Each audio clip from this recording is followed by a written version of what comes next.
Why would a music group direct a highly aggressive, deeply jealous love song at their own coworkers? This is KATSEYE, a newly formed global girl group that managed to validate a massive industry footprint with a Best Pop Duo Group Performance Grammy nomination in their debut year. That nomination was for Gabriela, a track that presents as a desperate Latin R&B plea directed at a woman named Gabriela, begging her to stop stealing their man. But if you look at the strategy behind the lyrics, you find that the song isn't actually about a boy. It's an orchestrated prank. This bait-and-switch shifts the track from a standard pop hit into a piece of meta commentary, allowing the group to use the audience's own expectations to manipulate the narrative. The foundational narrative is a direct descendant of Dolly Parton's Jolene, the classic trope of a woman pleading with a beautiful rival to pick any other man in the room. Gabriela updates this country archetype with a Latin R&B rhythm and high-stakes aesthetic, tailor-made for an audience raised on Instagram drama. The mimicry is so precise that the group is able to hide their true satirical intent in plain sight. By perfectly replicating a familiar trope, they ensure the joke only lands for those paying attention. The track's origin traces back to 2019, long before KATSEYE even existed. It began as a rejected studio demo that made its way through multiple major labels. It was originally written as a potential collaboration for Rita Ora and Anita. Both artists passed, leaving the song in the vault as a high-profile Latin pop skeleton. When Hive and Geffen Records finally scooped it up, they brought in Charli XCX to retool the lyrics and provide a sharper, modern edge. The execution was equally extravagant, featuring a telenovela-style music video with Jessica Alba playing the CEO of a fictional corporation. This Frankenstein assembly is what makes the prank possible.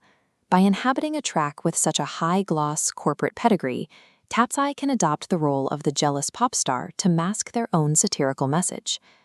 That high-gloss studio assembly meets a different kind of reality on the Beautiful Chaos tour. The group has to maintain extreme physical synchronization, delivering K-pop-level choreography while singing live without the safety net of a backing track. It requires 6 artists to change complex formations without losing the vocal mix or their breath. This extreme physical demand forces the girls into a state of perfect unity. The level of cooperation required to perform the song live physically contradicts the toxic division and fighting described in the lyrics.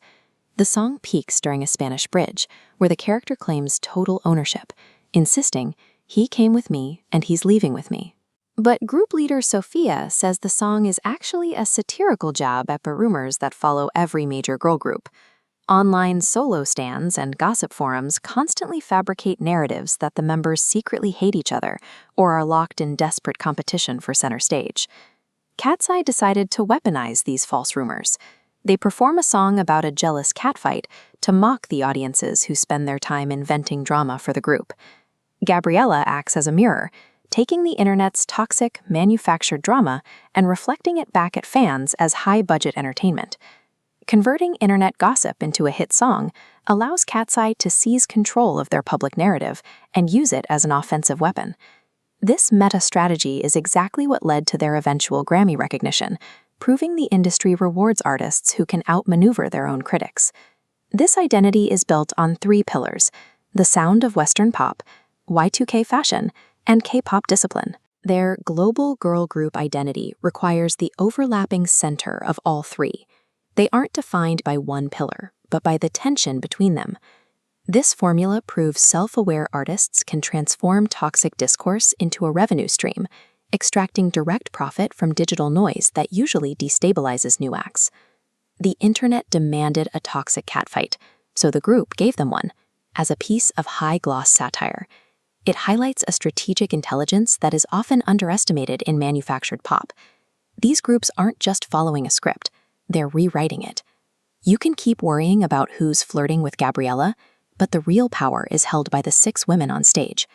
In the modern music landscape, the ultimate form of power is tricking the trolls into dancing to your joke.